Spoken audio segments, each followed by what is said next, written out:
ನಮಸ್ಕಾರ ಸ್ನೇಹಿತರೆ, welcome back to common Kannadiga channel. ದಯವಿಟ್ಟು ಲೈಕ್ ಆ್ಯಂಡ್ ಸಬ್ಸ್ಕ್ರೈಬ್ ಮಾಡ್ಕೊಳ್ಳಿ. ಮೊದಲನೇದಾಗಿ ಇವತ್ತು ನಾನು ಸೆಂಟ್ರಿಂಗ್ ಹಾಗೂ ಕಂಬಿ ಹಾಗೂ ಎಲೆಕ್ಟ್ರಿಕ್ ಕೆಲಸ ಬಗ್ಗೆ ಮಾತಾಡ್ತಿದ್ದೀನಿ. ಸೊ ಇದೆಲ್ಲ ಮೌಲ್ಡ್ಗಿಂತ ಒಂದು 2-3 ದಿವಸ ಮುಂಚೆ ಆಗೋ ಕೆಲಸಗಳು. ಸೆಂಟ್ರಿಂಗ್ ಹೊಡೆಯುವಾಗ ದಯವಿಟ್ಟು ನೀವು ಪ್ಲ್ಯಾನ್ ಕೊಟ್ಟಿರ್ತಾರಲ್ಲ ಇಂಜಿನಿಯರು, ಅದನ್ನು ಕಂಪೇರ್ ಮಾಡ್ತಾ ಹೋಗಿ. ನೀವು ಆ್ಯಸ್ ಎ ಓನರ್ ಕಂಪೇರ್ ಮಾಡ್ಕೊಳ್ಳಿ. ಸೊ ಇದರಲ್ಲೆಲ್ಲ ಬೇಸಿಕಲಿ ನಾನು ನನ್ನ ಅನುಭವ ಹೇಳ್ಕೊಳ್ತಾ ಇದ್ದೀನಿ. ನಾನೇನು ಇಂಜಿನಿಯರ್ ಅಲ್ಲ, ನಾನೇನು ಆರ್ಕಿಟೆಕ್ಟ್ ಅಲ್ಲ, ನಾನೊಬ್ಬ ಕಾಮನ್ ಮ್ಯಾನ್, ಸಾಮಾನ್ಯ ಮನುಷ್ಯ. ಒಬ್ಬ ಮನೆ ಕಟ್ಟಕ್ಕೆ ಹೊರಟಿದ್ದೀನಿ. ನನಗೆ ಬರೋ ಸಮಸ್ಯೆಗಳು, ಅದನ್ನು ಹೇಗೆ ನಿವಾರಿಸ್ಕೊಳ್ಳೋದು, ಸೊ ಅದರಿಂದ ಪಡ್ಕೊಂಡಿರೋ ಜ್ಞಾನನ ನಿಮ್ಮ ಹತ್ರ ಶೇರ್ ಮಾಡ್ಕೊಳ್ತಾ ಇದ್ದೀನಿ ಅಷ್ಟೇ.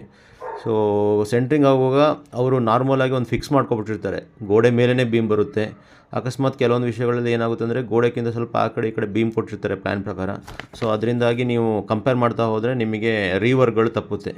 ಎರಡನೇದಾಗಿ ಕಂಬಿ ಇಳಿಸೋಕ್ಕಿಂತ ಮುಂಚೆ ದಯವಿಟ್ಟು ಒಂದು ಸತಿ ನೀವು ಚೆಕ್ ಮಾಡ್ಕೊಳ್ಳಿ. ಒಂದು ಸಲ ಇಳಿಸಿದ ಮೇಲೆ ಅದನ್ನು ಎತ್ತಿ ರಿಪ್ಲೇಸ್ ಮಾಡೋದು ಭಾರಿ ಕಷ್ಟ. ಸೊ ಅಟ್ಲೀಸ್ಟ್ ಬೇಸಿಕಲ್ ರಾಡ್ ಚೆಕ್ ಮಾಡ್ಕೊಳ್ಳಿ. ರಾಡ್ ಎಷ್ಟು ಕೊಟ್ಟಿದ್ದಾರೆ ಅದನ್ನು. ಸೊ ಇಂಜಿನಿಯರ್ ಬಂದು ಸೆಕೆಂಡ್ ಪಾರ್ಟ್ ಆಫ್ ಇದನ್ನು ಚೆಕ್ ಮಾಡ್ಕೊಳ್ತಾರೆ. ಮುಂದಿನ ಭಾಗದಲ್ಲಿ ಎಲೆಕ್ಟ್ರಿಕ್ ವರ್ಕ್ ಬಗ್ಗೆ ಮಾತಾಡ್ತೀನಿ.